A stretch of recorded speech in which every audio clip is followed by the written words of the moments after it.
पूरे पटना में जाम लगा हुआ था, लोगों के हालत खराब थे। घंटों वो लोग अपने वाहन को वहीं पे खड़े होके बस तमाशा देख रहे थे उस जाम का। और इसके पीछे का कारण क्या है पता है आपको?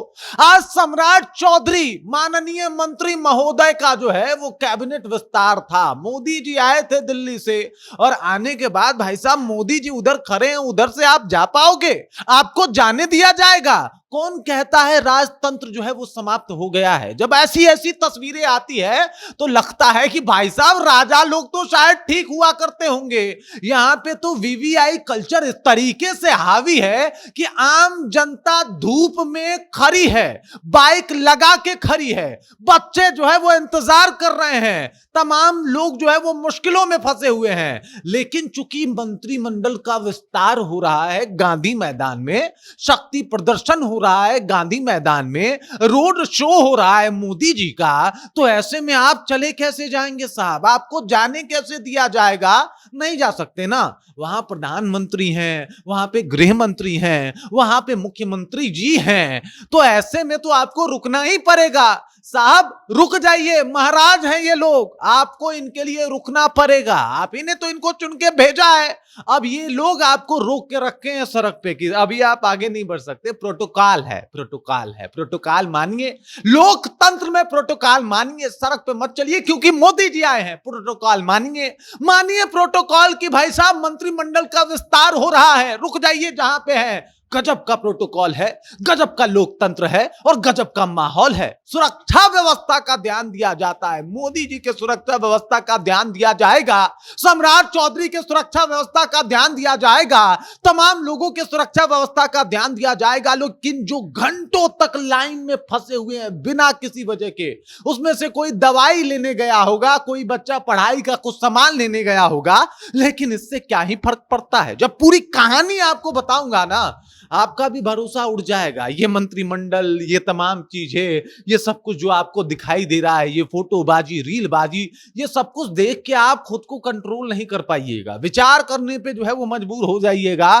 कि साहब लोकतंत्र और राजतंत्र अब कितना जो है वो बराबर हो गया है। चलिए इसके ऊपर विस्तार पूर्वक चर्चा करते हैं, बातचीत करते हैं, लेकिन उससे पहले मेरा परिचय जान लीजिए। मेरा नाम है रजत और आप जनता जंक्शन देख रहे हैं। लोकतंत्र का दावा किया जाता है, हम लोग विश्व के सबसे बड़े लोकतंत्र बताए जाते हैं, लेकिन असल मायने में सड़क पे आप चल रहे हैं, आपको रोक दिया गया बस इस वजह से क्योंकि उधर से मंत्री जी की गाड़ी गुजर रही थी, आपको आने नहीं दिया गया, रास्ता सील कर दिया गया इस वजह से क्योंकि प्रधानमंत्री आने वाले हैं। आपको कहीं मतलब आप उस एरिया से गुजर नहीं सकते, आपका जो रोड है वो डाइवर्ट कर दिया गया। किस वजह से? क्योंकि सम्राट चौधरी के मंत्रिमंडल का विस्तार हो रहा है।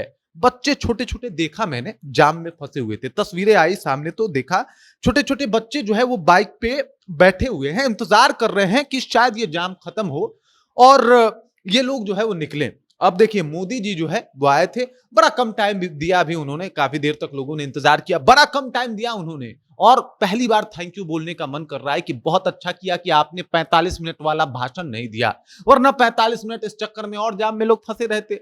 जाम हटने में 2-4 घंटे का समय लग गया जनाब। इस तरीके से पटना में जाम था। वैसे भी पटना जो है उसमें जाम रहता है, उसके लिए सरकार ज्यादा कुछ उपाय सोची नहीं है।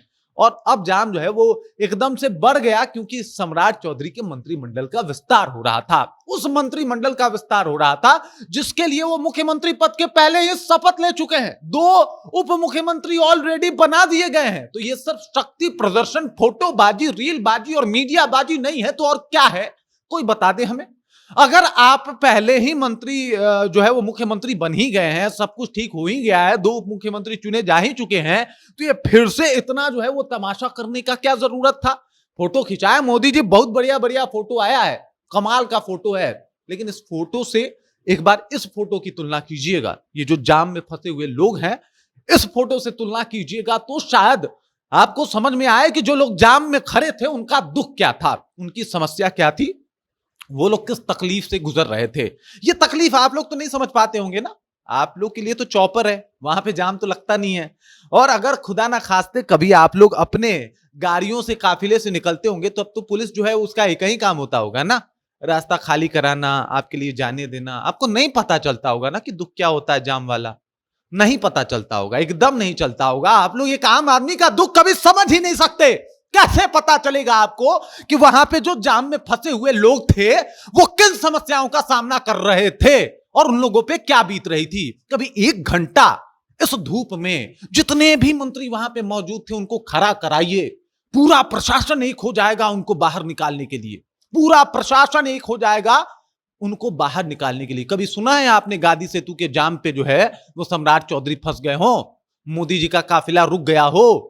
नहीं होता है। ये सारा जाम, ये लोग, ये समस्याएं आम आदमी के लिए ही तो है, जिसके लिए हम लोगों ने उनको मंत्री बनाया है। वो समस्या और ज्यादा बढ़ जाती है जब ये लोग मंत्रिमंडल का शपथ लेने जाते हैं। भाई कमाल का लोकतंत्र है, कमाल का लोकतंत्र है।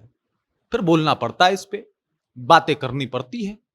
कुछ लोगों को मिर्ची लगती है तो लगे, हम बोलेंगे। बाकी इस खबर, इस जानकारी को लेकर आप क्या सोचते हैं, आपके जहन में क्या कुछ चल रहा है, कमेंट कीजिए, अपना विचार जो है हम तक पहुंचाइए। बाकी आप देख रहे हैं जनता जंक्शन और मेरा नाम रजत है।